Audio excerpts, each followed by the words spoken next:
what I eat in a day, as somebody who used to be 320 pounds, has since lost 140 pounds without pills, injections, or any crazy diets. And I'm going to run you guys through what I used to eat in a day when I was 320 pounds. So my mom was a big inspiration for me because I was no longer allowed to eat junk food at restaurants anymore. I had run out of money because I'd stolen a lot from her, so I owed her a lot of money.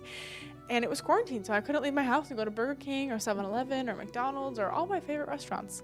So I had to make a decision, and I had to start cooking at home, which wasn't very fun for me. But you really helped me fall in love with cooking. Thank you. So for breakfast, one of my favorite things to eat were 3 things. I used to love banana oat pancakes. Do you remember those? Yes, and you made them with cornmeal sometimes, didn't you? That's true. Yeah, we had this cornmeal recipe that you loved. We had it on the refrigerator. We Right. put it all in the blender, boom, you had it like in 3 to 5 minutes, you had your mix made, Yeah. and then you just made your pancakes, and you Yeah. loved those. Just like one, was it a 1 banana or half a banana? 1 banana. I don't remember. It was like 1 banana, oats, some almond milk, vanilla, stevia, whatever. It was really good, and I used to use like monk fruit syrup. It was delicious. But then I got really tired of that, and so then I switched to the Costco berry mix that had kale in it. It was like kale, berries, and raspberries. I'll put it up on the screen. And then I would add some protein powder. I did select protein, but I'm going to make you steer away from select protein because it actually made me gain weight. So these were prepackaged frozen fruits, so like it was easy. It was just grab and go. Costco made it. I'm sure Sam's Club has an equivalent. But then we Yeah. added 2 handfuls of spinach. So 2 handfuls of spinach, the pre-made packet, and then your select protein powder. And that probably kept you full for a long time. It did. It kept me full definitely to lunch, probably almost past lunch. What liquid did you add? I don't remember. Almond milk. I did almond milk, and sometimes I did Greek yogurt at that time. Yeah. And then if I wasn't doing smoothies, I remember I was really into, there was one other thing I was really interested in. Oh, Greek yogurt. That was my favorite, non-fat Greek yogurt. And I started by just doing maple syrup and lemon juice because I really loved the Yoplait and the Chobani flips. Like those were just like my favorite. And you showed me that you could make non-fat plain Greek yogurt without any sugar in it taste really good at home. So what we did was we added lemon juice, vanilla, and maple.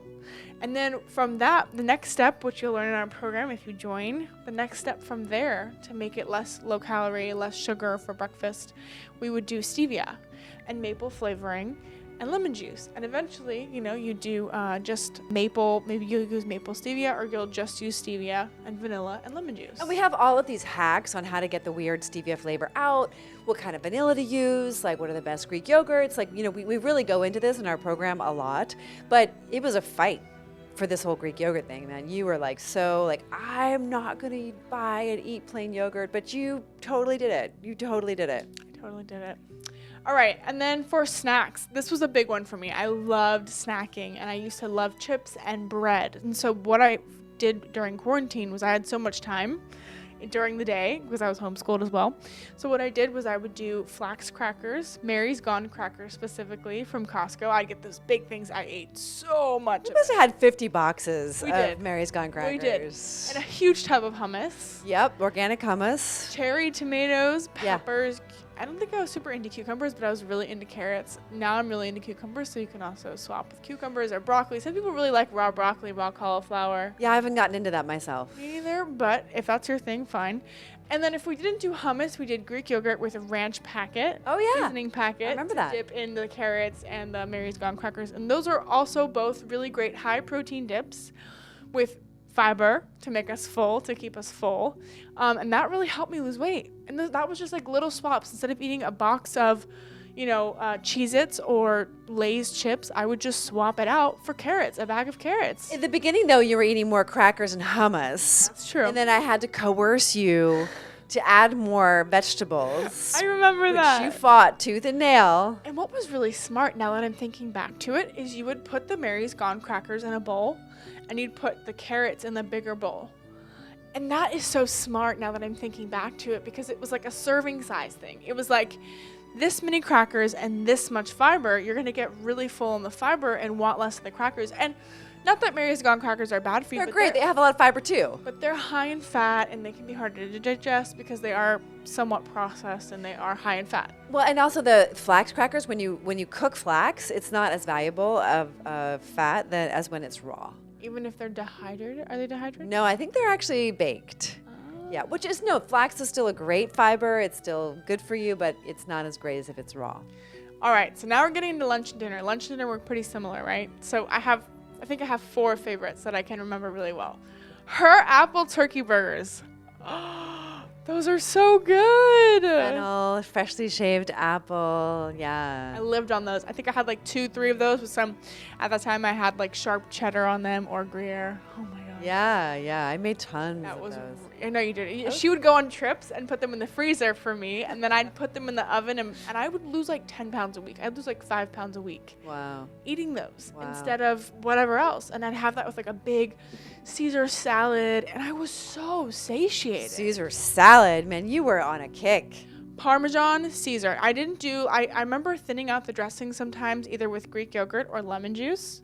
I remember doing that, and then we would add Parmesan crisps. So, but you started out only willing to eat the packets. That's true. So we had to buy, and I'm like, Penelope, why are we buying Caesar salad pre-made? You fought me on this a lot, but it was really important to me, and Okay. it really got the fiber in me. Remember? It was a miracle, but ate the I whole was. bag. I was like- still can't believe that you fought me on this so much because I ate the whole bag of salad. I know, but a lot of bags went bad.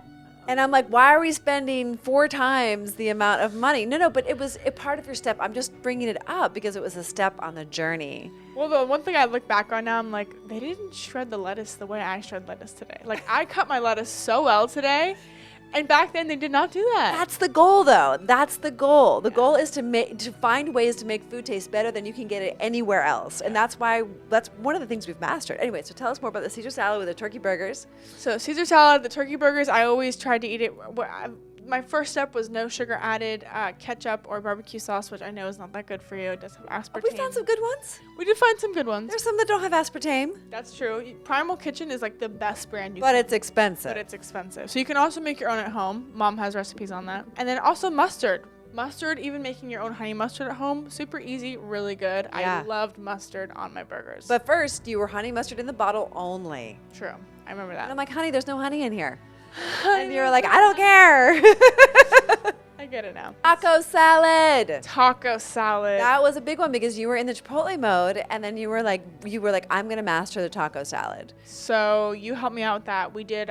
We would buy like the Mexican seasoning. First, we bought the Mexican seasoning. They have like taco seasoning at Trader Joe's. They literally have it anywhere. You just find taco seasoning or Frontier is a good brand. Frontier. So we would make fajitas at home.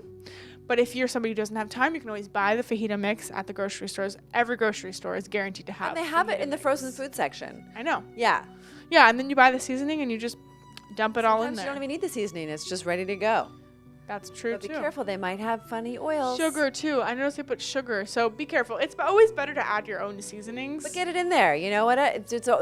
Meet yourself where you are and then go from there. Exactly. And then we would do ground turkey. Now, if you're somebody who's doing ground beef, you'd go to like lean beef, and then you go to ground turkey, and then maybe after that you do walnut meat or whatever your We fancy. teach you all about that in our program. Teach you all about that, and we actually have a video on our Instagram about this bowl, so you can go check that out as well. So you did black beans. I did black beans or pinto beans, or Yeah. I did a mix, Uh-huh. or I did refried beans. I was Oh, really you into loved refried beans. We were had stocked. guacamole, Yeah. and we But did from the packet, right? from the packet. You were not willing to use mine. That's true, but Right. yours is way better now that I am not addicted to processed foods. She likes it. But guys, this is also because I'm not addicted to processed foods anymore. Whole foods taste better to me. And Huberman talks about this a lot as well. Yeah, so you had guacamole, beans, seasoned fajitas, which is peppers and onions, basically, maybe zucchini, and then some ground turkey or beef. Yeah. And then we did a big bed of sliced lettuce and salsa Like a whole can. and Greek yogurt. A whole can. Yeah, a whole can and Greek yogurt. But you were at sour cream, I was sour cream. and then you stepped it up to Greek yogurt eventually, but that took some time. It's definitely an acquired taste. Some people don't like the taste of Greek yogurt. But Right. even though I think Greek yogurt and sour cream taste so similar because they're both so sour. Right, yeah, but I mean, so just so the audience can understand, like this was a serious salad and it was so satisfying. When I teach people about how to make a bowl, they think that getting healthy is just like they're gonna starve, but a salad can be extremely satisfying. It was a big meal and beautiful, and you loved it. And I think you started to feel better eating them at home than when you ate at Chipotle. Like it was starting to give you a tummy ache, and we weren't sure why. But at Chipotle, you were like layering it on with all the dressings and things like that. Cheese and the Chipotle dressing can really trick people. They don't realize how much calories and oil are in that. What kind of oil are they even using? We don't Soy even, oil, even canola know. oil? Yeah, I think it's something like that. And then they also add sugar. People think it's honey, but they're actually adding sugar, cane sugar, to that honey Chipotle dressing. So you have to be really careful. But that was your gateway to this whole other vision that you've now 160 pounds later. I know you said 130, but honey, it's more. And that was a gateway. So regardless of the sugar and the crappy oil, that was such a pivotal point for you. It's true. That was my step up from like double cheeseburgers and French fries and milkshakes. That was my step up, was just like a burrito and then a burrito bowl and then a salad bowl without chips, with chips. You know, that was like my slow step up. It's like, what are you ready for? Yeah. Yeah, and then you stepped it up. Okay, dinner. Dinner was basically the same thing. I alternated those 4 meals like around the clock for dinners. So what are you saying? Caesar salad, turkey burgers, taco salad. What's the fourth? I would say beef hot dogs. I remember I did hot dogs a lot. I did beef hot dogs, turkey hot dogs, but mostly beef hot dogs. I remember I got the non-kosher hot dogs. I did chicken apple sausage as well. What did you eat the hot dogs with? Caesar salad. Okay. That was my thing. And you dip them in your sauces. Dip them in my sauces, Yeah. but that kept me really full. And then I don't want to not touch on drinks, because I drank so much sparkling water. Because I drank so much diet soda, and so I stepped it up to drinking lots and lots of LaCroix. I remember we had so much sparkling water in our fridge. We'd get it at Trader Joe's, we'd get it at Costco, but it was my favorite. And then I was like, honey, why are we buying all of this water? Why can't we just make our own? She must have been so I annoyed. remember that. She's like, let's buy our own flavor pods. And I'm like, And you did that for a while. I did that for a while, and then eventually my body kind of was like, okay, we're like good with normal water. And now my favorite thing is perfect water, which is like stevia, lemon water, and they have different flavors.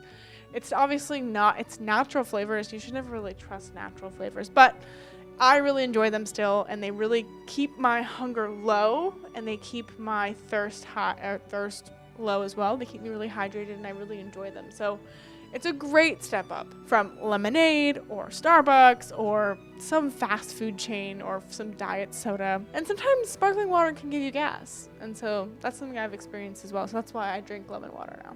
Yeah, everyone has the different things they love. My mom hated to drink water. She really disliked it. People don't like the taste of water. Which Yeah. I get, but Right, but so many problems can be related to hydration issues, and a lot of people are saying these days, and research is showing that weight gain, like this epidemic that we're experiencing of obesity, is related to chronic dehydration, and therefore an accumulation of toxins that can't get out of the body. So it's fascinating to look at it through that perspective. and if you're watching this right now and you haven't drank water, go drink some water. Yeah, for sure. What about comments? What do you want them to comment on? Oh, coffee. I forgot about coffee. This is so important. You don't even know this, but I have photos of this. I'll insert them. I used to go to Starbucks and get venti coffees. Frappuccinos and macchiatos and I missed all of that. tons of syrups and galore and creams, and oh my gosh, it was too much. It was way too much. But again, in America, we live in this like everything is bigger is better, and that is just not the case when it comes to sugar. But it really got me hooked. And so I remember every time my dad lives in Europe, and every time he'd come into town, we'd go to Starbucks. So you guys might be like, what's my new Starbucks order? If you are a Starbucks fan, you're not willing to give it up. Let me tell you what you could get instead of what you're getting right now, because was my step up. I would just get almond milk, and then I'd bring my own stevia in my purse. You can just get a little bottle. They have them on Amazon. I'll link them in our storefront. You can get a little bottle of stevia, put it in your little fanny pack. It fits in your fanny pack, your purse, your pocket, whatever. And then you ask them for an almond milk iced coffee, and then you put your stevia drops, whatever flavor you want. It's better than aspartame or sucralose because the body does recognize it. I learned something fascinating yesterday. That companies there have been studies that say sucralose and aspartame, the body doesn't recognize the difference. The studies were funded by the companies that make the sucralose and aspartame sweeteners. And so I just want you guys to be aware, when you think sucralose and aspartame are not harmful to the body, it's a fine step up from cane sugar, fine, but it's also at the same time, you might as well just be eating cane sugar. So if you can switch down to monk fruit and stevia, it'll benefit you a lot, because aspartame and sucralose have been shown to cause Alzheimer's and a lot of other diseases that I'm not even going to get into right now. But They cause a lot of neurodegenerative diseases, and this is a really big topic that we go into extensively in our program. Sugar is a huge topic that we really break down for you. It's extremely important to know that, I just want to back up to your Starbucks story, because let's just say you want to get a sugar-free whatever you're getting. Those pumps that are sugar-free are full of aspartame, and aspartame has been proven to be a neurotoxin, and it can cause all kinds of neurodegenerative brain degeneration, which is Parkinson's and Alzheimer's. They excite your brain cells to death. So you want to try to avoid aspartame if you can. And that's why Penelope brought her own sweetener. Now, they do have a new sweetener at Starbucks that is a mixture of stevia with, I think, erythritol. So that is like a great compromise if you don't want to be like putting your stevia in your fanny pack. You know, no, it's true. Because like some people, that's like too much for them. They're not comfortable with that. It just feels awkward. So you can get them. They're not always out in front. You have to ask for them now at some Starbucks locations. So I think that the cinnamon, we used to do cinnamon with steamed almond milk and the natural sweetener. That's a really beautiful treat. You can get like an Americano, or you can get like one shot of espresso and then the steamed almond milk. yes, but one thing I do want to add about almond milks and soy milks and all these oat milks, it's really popular right now to drink almond milk and soy milk and oat milk, and you have to be careful about oat milk because it has glyphosate in it, right? If it's not organic. Absolutely. And it raises your blood sugar a lot. A lot. And it's become a really popular thing in America. Everyone loves their oat milk, but they don't realize that that's going to spike your blood sugar like crazy, because it's almost like flour water. It's basically. bad, yeah. It's really intense. But it froths well. Texture froths well. matters. Texture really matters, especially when it comes You to also emotion. have to be careful. I know there's a lot of information here. I hope I don't overwhelm you, but you also have to be careful with boxed almond milks. And I've had a lot of gut issues or a lot of gas problems because I ingested too much of boxed almond milks and boxed milks in general, because they have so many gums that actually poke holes in your gut. I didn't recommend her drinking boxed milk, by the way. But hey, it was my step up from whatever I was drinking before. So, yeah. All right. Well, I hope this video helps you. I hope it guides you on your weight loss journey. Comment down below your favorite weight loss meal. And if you like this video, don't forget to like, comment, share, and subscribe. We're looking for 12 women who are ready for change, who are ready to change their lifestyle and their lives forever, who are ready to lose the weight once and for all without dieting, pills, or injections, who want to get to the root of why they're really hungry in the first place. If you're ready, click the link in the description.